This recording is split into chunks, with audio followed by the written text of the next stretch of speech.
नमस्कार। मैं हूं रविकांत। स्वागत है आप सबका। एक सवाल उठता है कि चूँकि स्वतंत्रता संघर्ष में मानी जाती है कि ये बात कि गांधी जी की बहुत बड़ी भूमिका थी और गांधी जी ने हमें आज़ादी दिलाई। इस पे कई अनेक तरह के गीत हैं, दे दी हमें आज़ादी, बिना खड़क बिना ढाल, वगैरह वगैरह। तो क्या गांधी जी वास्तव में एक सफल राजनेता थे? उनके कृत्य, उनकी सोच, सत्य और अहिंसा के प्रयोग और ब्रह्मचर्य का पालन, सत्य, अहिंसा, अस्तेय, अपरिग्रह की धारणा को स्वीकारना, उनकी सभाओं में, शाम की सभाओं में प्रार्थना गाया जाना, ये क्या सफल राजनेता की पहचान है या एक समाज सुधारक की पहचान है? क्या मानेंगे आप? एक छोटी सी चर्चा। गांधी जी 1915 में भारत आए। आने के बाद 2 साल तक पूरे देश का भ्रमण किया और शुरुआत नील विद्रोह से की। पहला सत्याग्रह था उनका, नील विद्रोह। उसके बाद खेड़ा में किसानों को लेकर के एक आंदोलन था। उसके बाद अहमदाबाद का मजदूरों के समर्थन में एक आंदोलन था।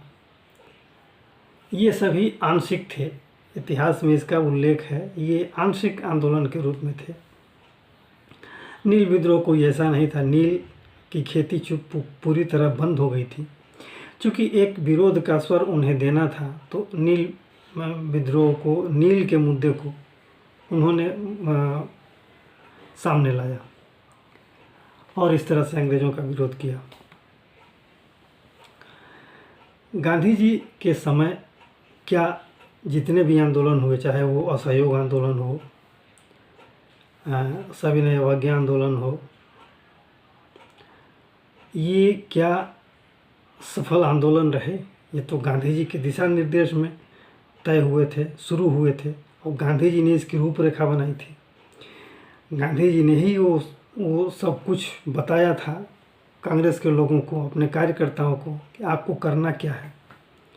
और ये सोच के बनाया था कि अगर ये चीज़ें अक्षरशः पालन की गई तो अंग्रेज़ों के लिए एक चुनौती पैदा होगी और अंग्रेज़ देश छोड़ चले जाएंगे। हुआ इसका उल्टा।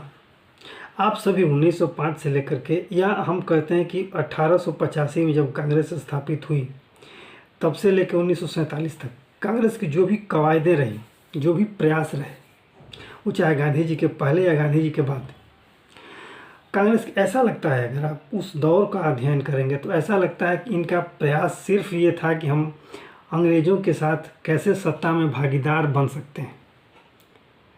और कांग्रेस के कोई ऐसे प्रयास ऐसे नहीं दिखे जो ये कहते हों कि अंग्रेज़ों भारत छोड़ो।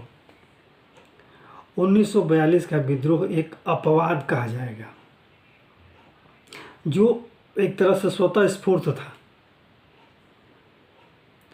और वो फिर बाद में गांधी जी के भी कंट्रोल में नहीं आया, किसी के कंट्रोल में नहीं आया। लोगों ने अपने अपने हिसाब से उस पर प्रतिक्रिया दी। हर क्षेत्र में विद्रोह हुए, खासतौर से उत्तर भारत में जमकर विद्रोह हुए। कई शहर आज़ाद हो गए, अंग्रेज़ों का झंडा उतार फेंका, वो अलग कहानी है। पहले हम इस दौर को देखते हैं। गांधी जी ने खिलाफत आंदोलन जब मुस्लिमों ने शुरू किया तो गांधी जी ने समर्थन दे दिया। ये गांधी जी के राजनीतिक प्रयास थे।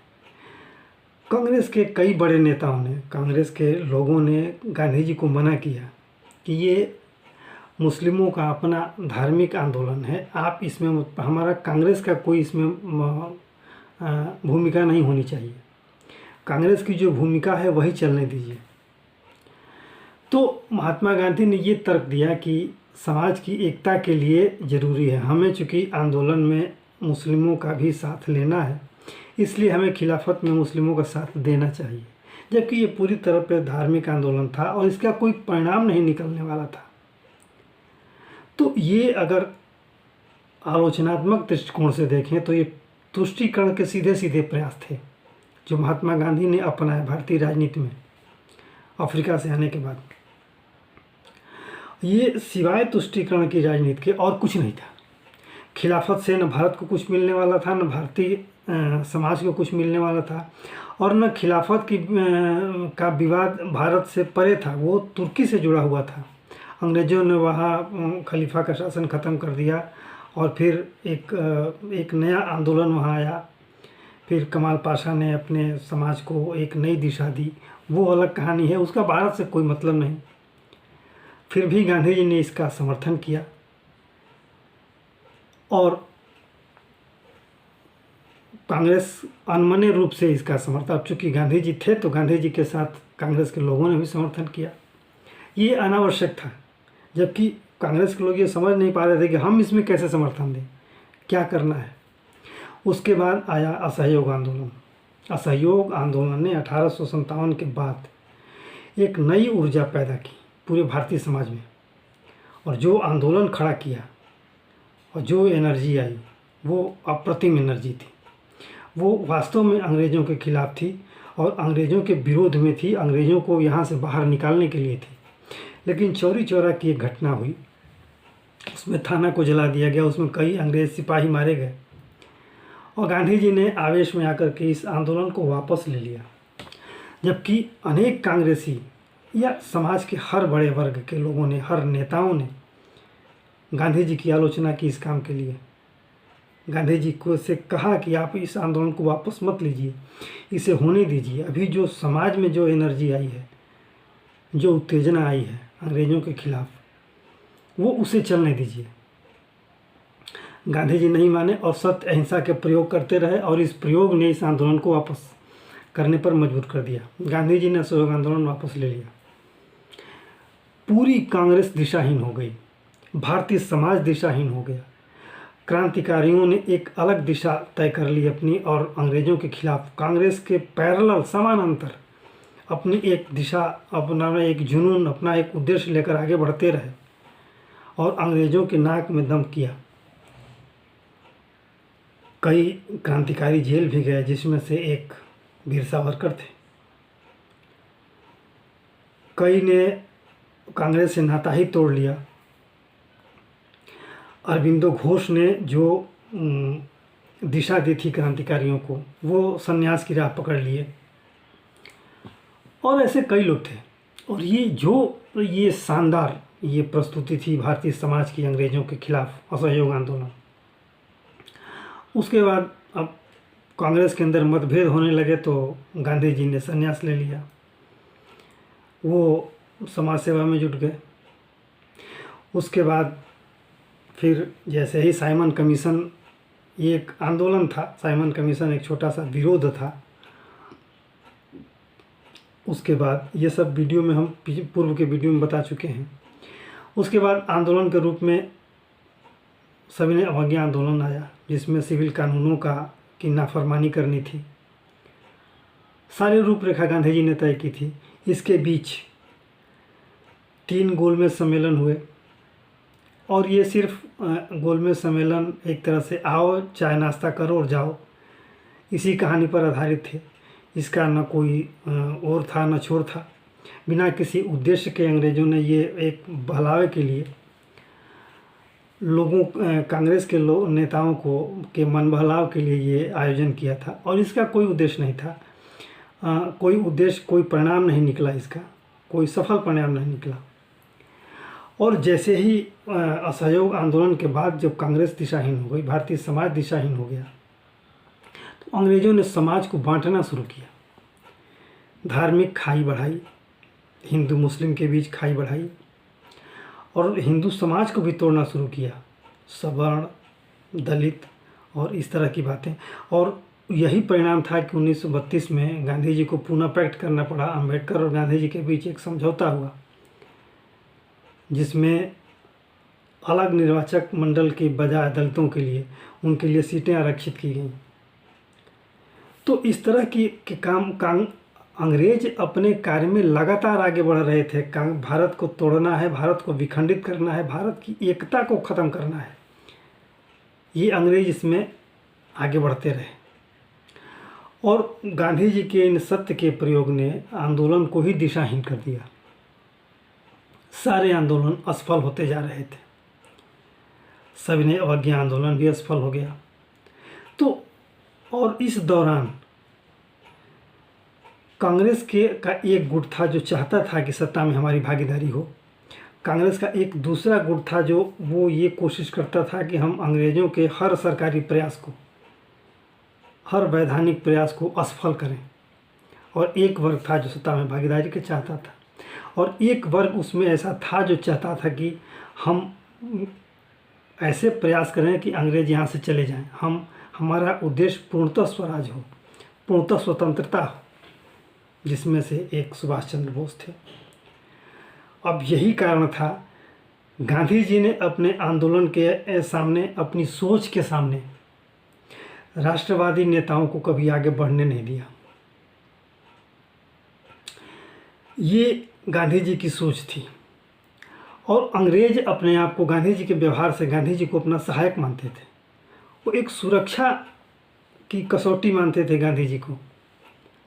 गांधी जी के सारे प्रयास अंग्रेज़ों के समर्थन में थे, ऐसा लगता है। गांधी जी चाहते थे हमेशा किसी भी बात पर, वो जब आंदोलन सीधे विरोध में होता था तो आंदोलन को वापस ले लेते थे। ये एक तरह से परोक्ष रूप से अंग्रेज़ों का समर्थन ही था। वो चाहते थे कि भारतीयों को स्वशासन मिले, एक डोमिनियन स्टेट मिले, माने अंग्रेजी सत्ता के अधीन भारतीयों के हाथ में शासन है, संरक्षक अंग्रेज रहें। गांधी जी ये चाहते थे।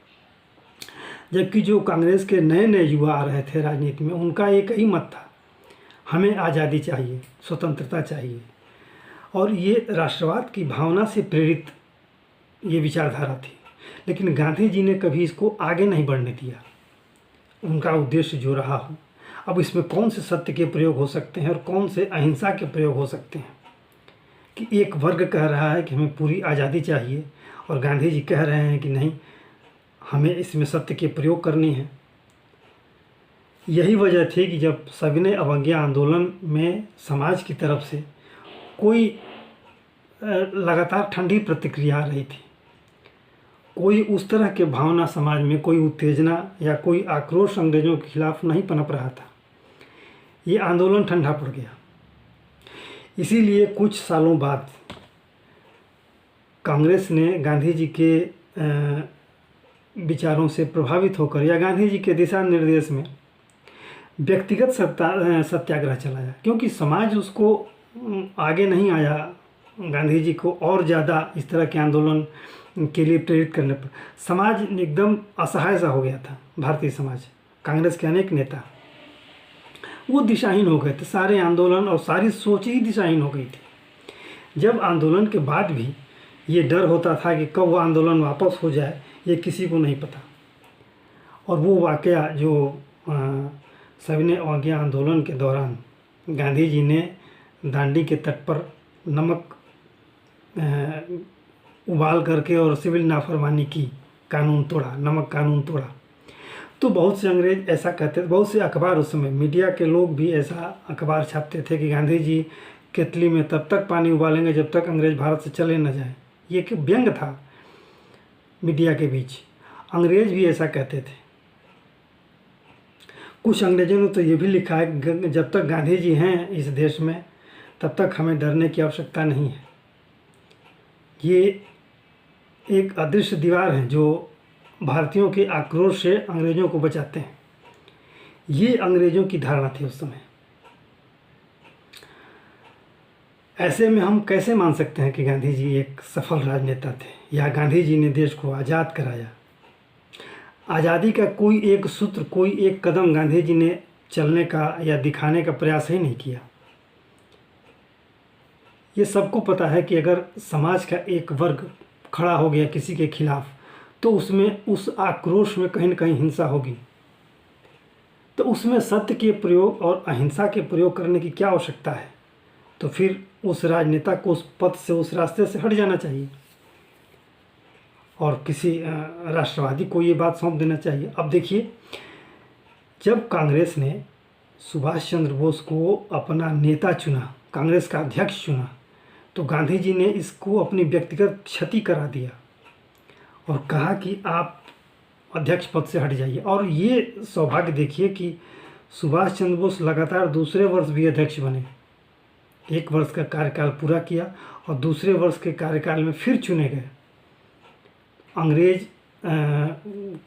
अंग्रेज़ों के लिए एक चुनौती थी, लेकिन महात्मा गांधी इसे खुद अपनी चुनौती मान लिए और कहा कि अगर सुभाष चंद्र बोस ने इस्तीफ़ा नहीं दिया तो मैं कांग्रेस के समानांतर एक दूसरी कांग्रेस खड़ा करूंगा और बालू से तेल निकाल लूँगा मैं। ये उन्होंने चुनौती दी थी। और अंत में जब सुभाष चंद्र बोस ने देखा कि गांधी जी एक सम्मानित नेता हैं भारत के, कांग्रेस के, और उनका ये विचार है तो हमें मेरा इस्तीफ़ा देना ही सबसे बेहतर विकल्प है, क्योंकि कांग्रेस में गांधी जी का जो गुट था वो समर्थन करने से रहा, तो फिर ये अध्यक्ष बन करके ही क्या करेंगे जब आधी पार्टी इनके खिलाफ ही हो। तो अंततः उन्होंने इस्तीफ़ा दे दिया और देश छोड़ करके और सिंगापुर चले गए और एक स्वतंत्र भारत की पहली सरकार वहाँ स्थापित की। इसकी कहानी हम बाद में बताएंगे आगे अगले वीडियो में। आज चर्चा केवल गांधी जी पर। तो गांधी जी ने जो भी प्रयास किए आज़ादी की, जितने भी आंदोलन चलाए, उन्हें या तो दिशाहीन हो गए वो, या वो वापस ले लिए, या समाज की ओर से कोई खास प्रतिक्रिया नहीं आई, समाज का वो समर्थन नहीं आया, समाज दिशाहीन रहा। ये कैसा राजनेता है जो आंदोलन के लिए प्रयास भी किया और समाज दिशाहीन रहा। समाज को कुछ एनर्जी नहीं आई, समाज को कुछ हासिल नहीं हुआ। तो ये किस तरह का था। हाँ, गांधी जी ने इस बीच जो 2-4 समाज के उत्थान के लिए काम किए, जैसे दलितों के उद्धार के लिए काम किया, दलित बस्तियों में साफ सफाई का काम किया, ये शानदार काम थे और ये समाज सेवा के काम थे। इसके अलावा गांधी जी ने जो चरखा चला करके और सूत काट करके उसके कपड़े बना करके और लपेटने की, लोगों को पहनने की नसीहत दी, ये एक अच्छा काम था, क्योंकि अंग्रेज़ इस देश को खोखला कर चुके थे। यहाँ का सारा धन वो यूरोप ले जा चुके थे। भारत इतना गरीब और दरिद्र हो चुका था कि बहुत से लोग ऐसे थे जिनके पास खाने को भोजन नहीं थे, वो दूसरों के यहाँ नौकर के रूप में काम करते थे। भारतीय समाज इन स्थितियों से गुजर रहा था। ऐसे में स्वतः प्रयास करके और सूत काट करके और धोती लपेटना, ये एक अच्छी पहल थी। गांधी जी ने सबको सिखाया। एक समाज सेवा का कार्य था। दूसरा समाज सेवा का कार्य था जो भारतीय समाज में जो विभेद थे, सवर्ण और दलित का और अछूत का, इस भेद को मिटाने का गांधी जी ने काम किया। ये अच्छा प्रयास था। उसी तरह से स्वच्छता के अभियान गांधी जी ने चलाए। हर यात्रा में वो दलित बस्तियों में जाते थे, वहाँ भजन कीर्तन होते थे, साफ़ सफाई के संदेश दिए जाते थे और गांधी जी अपनी देख रेख में सब बस्तियों की सफाई कराते थे। तो अगर समाज सुधारक के रूप में गांधी जी का मूल्यांकन किया जाए तो एक बेहतर व्यक्ति थे, बेहतर समाज सुधारक थे गांधी जी। लेकिन राजनेता के रूप में सर्वथा असफल राजनेता थे वो। अगर इसका मूल्यांकन किया जाए उस पूरे दौर का और गांधी जी के कार्यों का मूल्यांकन किया जाए तो निश्चित रूप से एक समाज सुधारक के रूप में गांधी जी के सत्य के प्रयोग शानदार चीज़ है, अहिंसा के प्रयोग शानदार चीज़ है, और दलितों का उत्थान, दलितों का उद्धार, ये शानदार प्रयास है। हरिजन का उत्थान, उन्होंने दलितों को हरिजन संज्ञा दी, शानदार नाम था। और अछूत और छुआछूत भेदभाव को मिटाया गांधी जी ने, ये अच्छा काम किया।